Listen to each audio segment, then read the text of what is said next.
Good Morning Business, French Tech. On va dire l'IA Tech maintenant. On a beaucoup de candidats. Alors on a décidé de faire passer un détecteur de mensonges de l'IA pendant la pub, parce qu'effectivement tout le monde se revendique de l'IA, mais vous, c'est la vraie IA, puisque vous êtes Mindflow. Vous automatisez les tâches répétitives grâce à l'IA pour les entreprises, notamment.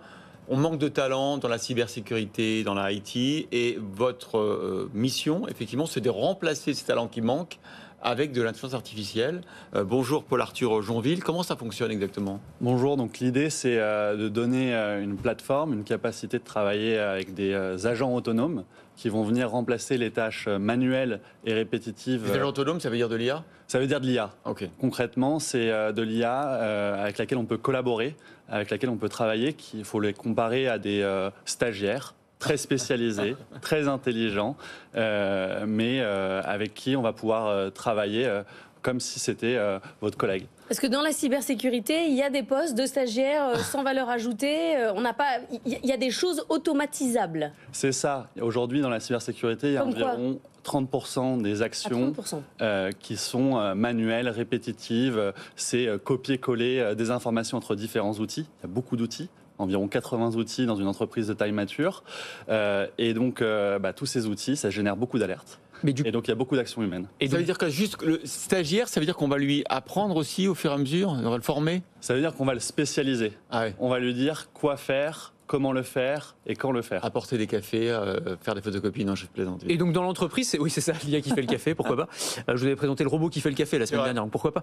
Donc ce serait chez les DSI en fait, donc on aurait un DSI humain finalement et qui serait assisté par plusieurs stagiaires robotiques en fait, stagiaires IA. C'est ça, il faut le voir comme l'humain augmenté. Avec des agents spécialisés, il va garder son équipe. Et le monde de demain, c'est travailler avec des outils, des hommes, et puis ces agents autonomes, cette IA. Et ils font quoi ? Ils font des alertes quand il y a du phishing ? Ça Exactement, donc il va y avoir des alertes de phishing, et ils vont pouvoir détecter, scorer, aller envoyer l'information à travers différents outils, enrichir, créer le ticket à la place de l'homme. Ça prend beaucoup de temps, c'est beaucoup de tâches manuelles. Alors, d'abord, vous êtes là ce matin parce que vous levez 5 millions d'euros, donc ça c'est quand même bravo, avec notamment auprès d'Auriga, Cyberventure, Nota Capital, Thales et Olivier Pommel, le cofondateur de Datadog.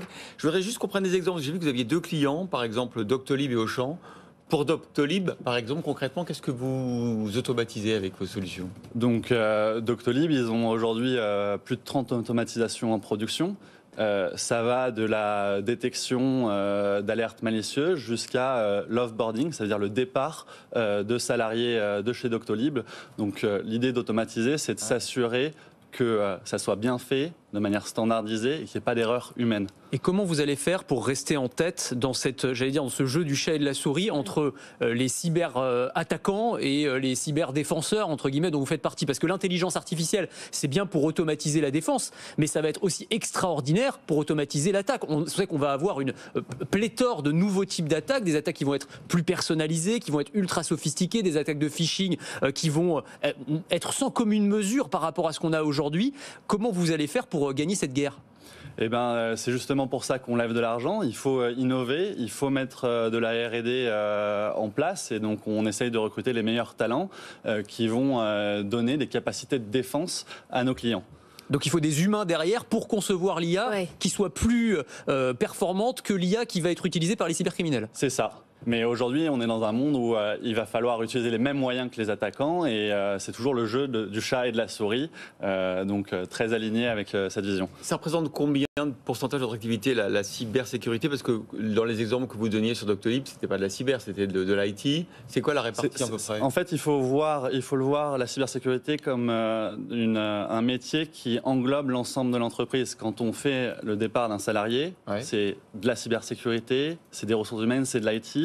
C'est l'ensemble d'un prisme. On appelle ça la vision fusion de la cyber. C'est celle qui va jusqu'au métier. Donc pour nous, tout est cyber, tout est IT. Vous avez eu du mal à lever de l'argent ou pas ? Parce qu'avec la concurrence qu'il peut y avoir sur l'intelligence artificielle, est-ce que les financiers ont fait comme nous ? Ils sont allés vérifier vrai IA, fausse IA ? Est-ce que du coup, tout le monde mettant de l'IA, il y a une vraie concurrence ? Alors on a eu de la chance avec Mindflow, on a gagné beaucoup de prix, donc on a eu beaucoup de visibilité. Les investisseurs sont venus à nous. On a fait le choix de choisir des investisseurs français et européens pour cette première levée. Donc ça s'est très bien passé. Et du coup, est-ce que est-ce que vous vous rendez compte, est-ce qu'il y a beaucoup de demandes supplémentaires là? Est-ce que les DSI avec lesquels vous êtes en contact au quotidien ont pris la mesure justement de cette révolution de l'intelligence artificielle et de ce que ça allait représenter en termes de nouvelles cybermenaces? Et est-ce que ça a un impact sur la demande chez vous? Les DSI en prennent conscience. Il faut s'imaginer qu'on a un peu le syndrome dans la cybersécurité et dans l'IT du bûcheron qui essaye de couper son tronc et qui dit j'ai pas le temps et qui regarde son collègue avec une tronçonneuse.